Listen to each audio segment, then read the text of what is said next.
This is Derek Doneen, one of the producers on the film. And Dusty, obviously, the director.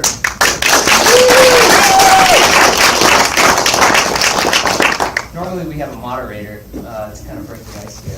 So, This has been 6 years in the making. Dusty, my cousin Daniel, and the cinematographer Ben spent 2 years shooting in Chicago, and this wonderful story unfolded, and with the help of many people, some of whom are here with LAMF and Film Independent, and support from Sundance Institute, we finally put the film together, and it's going to broadcast on Fox on February 24th. So thank you guys for the support. We'd love to answer any questions you guys might have. All at once. How did you find out about the high school and the basketball team? so Derek's cousin Daniel, our other producer, he is a basketball scout before he's anything else. And I was living in New York at the time and had, living in New York and just sort of seeing these sort of pervasive headlines coming out of the city at the time, which was a lot about the violence in Chicago.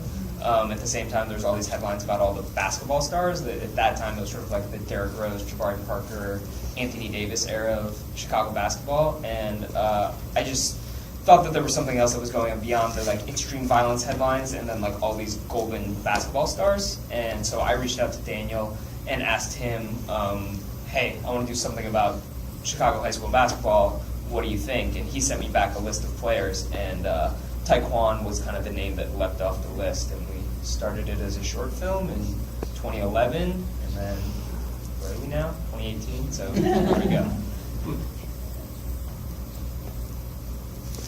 Are you still in touch with Dwyane and Marquise, and have they seen the film? Yeah, so this is our LA premiere right now, but we got to do some awesome festival premieres, and we did 3 festival premieres in the fall, and we had Dwyane at the first one, and then Coach Lou came to the second one, and Marquise was able to come to the third one. He had been out after like a month or so. So it was cool. They've all been really receptive to the film. Coach Lou especially in that final scene between Dwyane and Marquise, when they kind of say that Coach Lou predicted it all. That was like a big win for Coach Lou.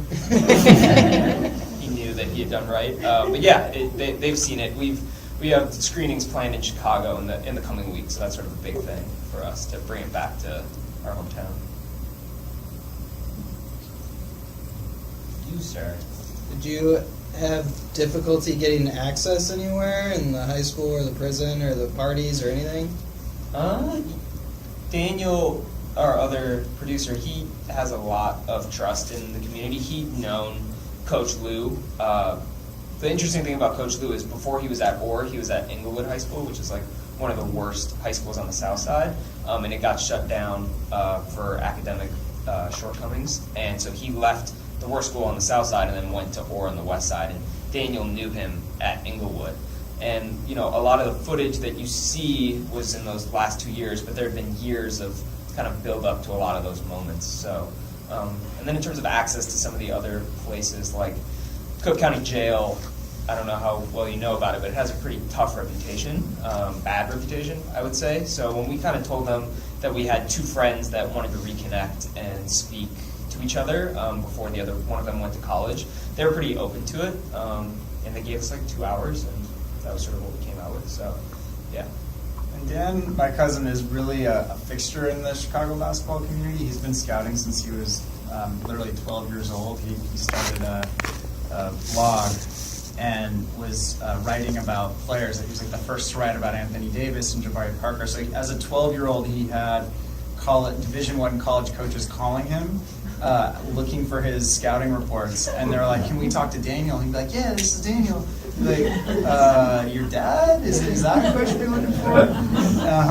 So he literally is like grown up in that community, and so when they started shooting, I think it was really just somebody they've seen in the gym for the last 6, 7, 8 years, and they really just sort of fit right in. I think from the first, or even maybe now still, most of the time they just thought we were making highlight videos for them, and we did make highlight videos for them, but so the kids were pretty open and receptive to it, especially with Daniel at our side. Yeah, it was great to see how like the story came out. Like, how did you guys get this?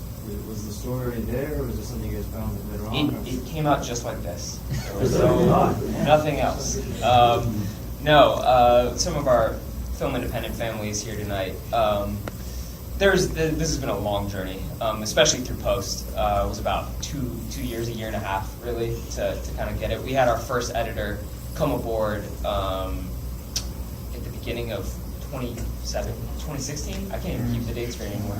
But at any rate, there was a long process where, there was a 3.5-hour cut that we saddled at the Film Independent Doc Lab and made all of our participants watch with us, and that was, the big version of the story, and it's kind of like whittling down to a statue. You have this big slab, and you just start cutting away and chipping away and everything until you get to here we are. But it was a journey. I know you've been working on this for quite some time, and a lot of the principal photography was a while ago, but what would you say is sort of the hardest part emotionally for you working on this project? It's tough subject material, and I can't imagine you didn't come out of this with strong emotional ties to everything. So Yeah, I mean, Derek came aboard and was really, after we had finished shooting, and so he was really good about kind of being a little bit more objective to things, just in terms of story, because it's Derek's strength as a filmmaker himself, just to kind of look at things a little more objectively. And for me, and especially for Daniel and Ben, having been there while we were filming, there's a lot of stories of different kids that I see. I'm sitting here watching it, I'm thinking about the different kids that didn't make the final cut, and there's a lot of stories there that are worth telling. Our DP, Ben, always says that, there's probably 5 different documentaries within the footage itself. This is sort of where we settled. And I'm super proud of it, but it's still really hard to know that some of the kids that, had really intense, powerful stories, equally as powerful as anyone else in the film, but just ultimately when you're trying to focus a story, and as Derek told me repeatedly to do, it was necessary to cut ultimately. But it's important to stay emotionally invested in the story. That's why we do this. We want to give people a platform to tell their story, and we started. Dusty and the rest of the team started doing this because they were emotionally invested in these people's lives and wanted to share them. And it's important not to lose sight of that through the process. And there's part of your brain that's a filmmaker and a storyteller and able to separate yourself personally and emotionally, and then the other half that really stays emotionally connected to the material. And I think that's what gives you the best result. Hi. Well, first of all, I'm from Illinois, graduated from University of Illinois, so it's nice to see something about my state. And the other key thing, I guess, that just really stood out for me was I like the imagery. Because how Black people are portrayed as things, Black history or something, Black history. I like that a lot of the stuff was positive. Sometimes it's that story of there was something wrong with the Black people, they didn't do something right, the mom was bad, everybody was bad, and poor, but you didn't give that image. Now again, I came in a little bit later, so I don't know what happened at first, but at least from 8-10 on, I've seen positive imagery of situations where sometimes situations, they are what they are, but it looked like in the movie you just showed how everyone was just making the best that they could out of the situation, and so I like that. I thought that was good, and how you portrayed the mother, because Black mothers don't always be portrayed in a positive light. And with the grandmother that he had, what's her name, Taquan had a knit, family that was, at least like that from the time I came in this, it looked like they were close and they supported. And that is just a lot of positive imagery of Black men. You show both sides. You show where you had the negative. There were negative elements, but at the same time, you had a lot of positive community people cheering for these kids. And then to see that all of them got into college, that's a real big thing, because I also taught school for a while. So I think kudos to you all on that imagery. Oh, one question. What part Chance the Rapper and Wade, did they help finance it, or when you say executive producer, what did they do? Yeah, they kind of came aboard in different parts of the process. We started working with Dwyane Wade while we were editing, and he's not from the West Side; he's from the South Side. But he had a really tough upbringing, Right. and his story is pretty well known about what his mother went through. Right. And so when he watched the footage and saw the preview, and then watched the cut, he just connected with it because he identified with the kids. He said he had a Coach Lou himself in his life early on that pushed him. And he actually invited us down to his house, and we screened the film for him, and he actually gave notes that were like really helpful and informative. Not a filmmaker notes, but in different ways. And then Chance came aboard a little bit later. Daniel, our other producer, has known him and his team for a while, and I've met them some years ago, and we were kind of running in parallel paths for a while, but I think it's pretty well known the amazing philanthropic work he's doing in Chicago with the new Chance Fund, and Orr was this was before he was part of the film, Orr was one of the first high schools he donated money to. So he saw the film. We had already gotten the song for the film because we thought it was really perfect for the end. And then he finally got a chance to see it amidst all the amazing stuff he's been doing in the city, and he identified with it in a similar way that Wade did, and came aboard more towards the end of the process. But yeah. Kudos, very good. Thank you. What, if anything, was drawn from another great Chicago basketball documentary, Hoop Dreams? Never heard of it. No? Never? No. Because I noticed that, even though that was like maybe 30 years ago. Yeah, like 22, I think. And it seems like a lot of the, well, it doesn't seem like it is, a lot of the problems that these kids are facing are the same. And they're still looking for positive male role models. Yeah. But then also stylistically, you covered a bunch of years and you followed the kids through high school to college. Yeah, I mean, I'm curious to know what you think. I mean, it's obviously a huge influence, and not obviously for this film, but for me personally, and I know for Dusty, just as documentary filmmakers, I mean, that really set the bar and the tone and in observational documentary filmmaking. We talked a lot about it early on when we started cutting, and wanted to embrace that movie as a reference and not run away from it, because it's so profound in its storytelling and its impact, and because of the parallels that you just made. We are seeing similar stories playing out 25 years later, and it was important for us to again embrace that and to give a platform to these voices. Yeah, I mean, it's the same neighborhood, more or less, different schools, but, it says something that the issues are like different symptoms, but same problems, different factors. In Hoop Dreams, it was a lot about what the projects were doing to the city, and then in this film, despite it not being part of the film, this is Chicago post-projects and sort of what that does to the city, where the gang culture is more fractured. So there's like slight differences, but at the same time, it was, to Derek's point, it was important for us to look at this and realize that this is sort of an extension of something that keeps going on, and obviously not just in Chicago either. It happens in this city and in a lot of cities. And to let people tell their own story, because there's so much sensationalism around their stories, and everyone wants to take a piece of their narrative and own it in their own way in the media. And Dusty was keen from the very beginning about not overly sensationalizing it and not making Chicago gang porn, and just letting them tell their own story and giving them that voice. I was really impressed with, it felt more personal than Hoop Dreams did. It felt like you really got into their lives a lot more. And it was less looking at their lives like from another side of the mirror. You were actually there finding out about every single part of it.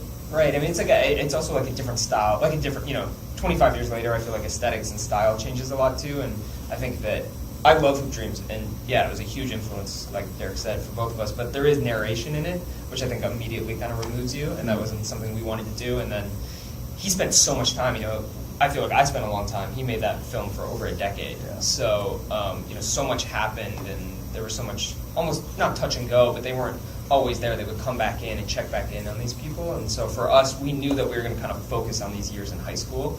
And, you know, just cameras are different. We can get right in there and not have to be these big cameras that are a little bit more removed from the people you're filming. So we're able to kind of embed ourselves in a way that I don't think it was even possible with Hoop Dreams. So there were definitely choices that were made in that part of the process. Not to be like, oh, we're going to do it different than Hoop Dreams, but just sort of the natural way we were going to try and tell this story. It was great, man.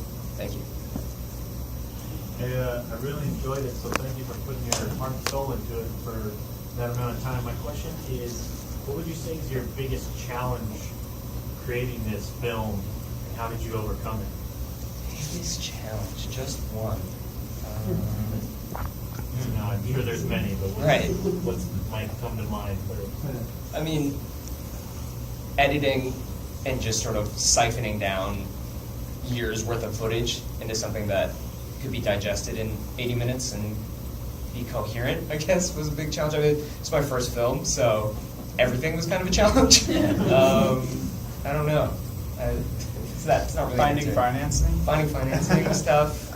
It was a long road to find the right partner, and then we found LAMF, and they really helped give us the resources we needed through the help of Film Independent to find the right editor and really start putting. But it was about a year and a half from the time that they finished shooting until the time that we were able to really start editing in earnest. Yeah, I was ready to just keep, because we'd done the production almost out of pocket, donations from family and friends, donations from my dad who's here, and, you know, just sort of living that way. And I was ready to just start editing like that. And it was through talking with these guys and some of our other executive producers, Reverend, to just sort of pump the brakes and, you know, do this the right way and find, you know, it was my first film and a lot of our team's first, like, working to feature, but the editor that we worked with, Greg O'Toole, has cut a lot of amazing films, and his voice and making sure we could afford him and bring him on and you know, pay him what he deserved and so he could do the work was a huge difference maker once we started. So yeah. Cheers. Hey, Dad. Both dads are here tonight.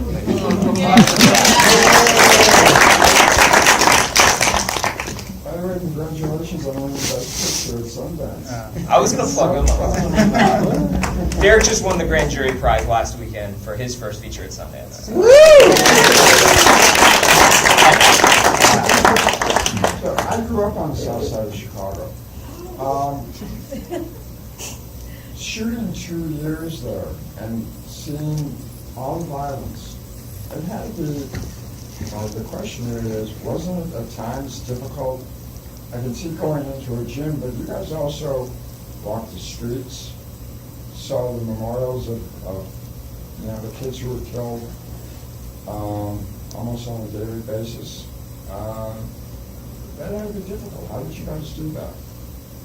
I mean, it was emotionally intense.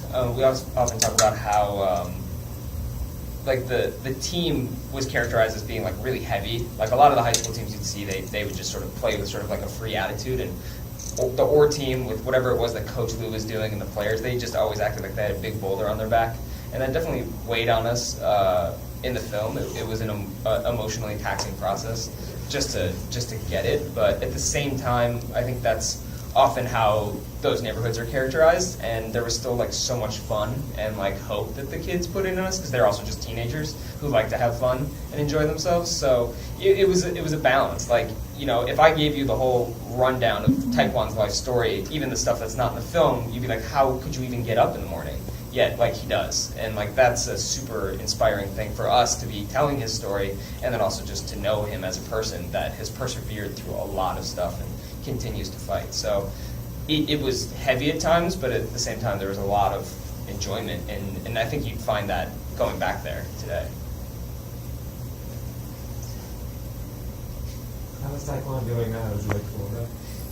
So now he's in, Taekwon is a senior at a school in Michigan. So he graduated, so the last scene we have with him is in Florida at his junior college, and then he spent a year at Hofstra, and then he transferred to a D2 called Ferris State, and he just gave birth to his son last March. They share a birthday, which which is a cool. I don't know what that means astrologically, but it's cool. They have the same birthday, so he's doing well. You know, he's gotten really good at this stuff. He loves to bring the film to people and talk about it, and yeah. So we're gearing up to go to Chicago with him, and then we'll be back in LA for another screening, and he'll be with us. So he's doing well. What's he gonna be when he graduates? What's his major? His major now is communications.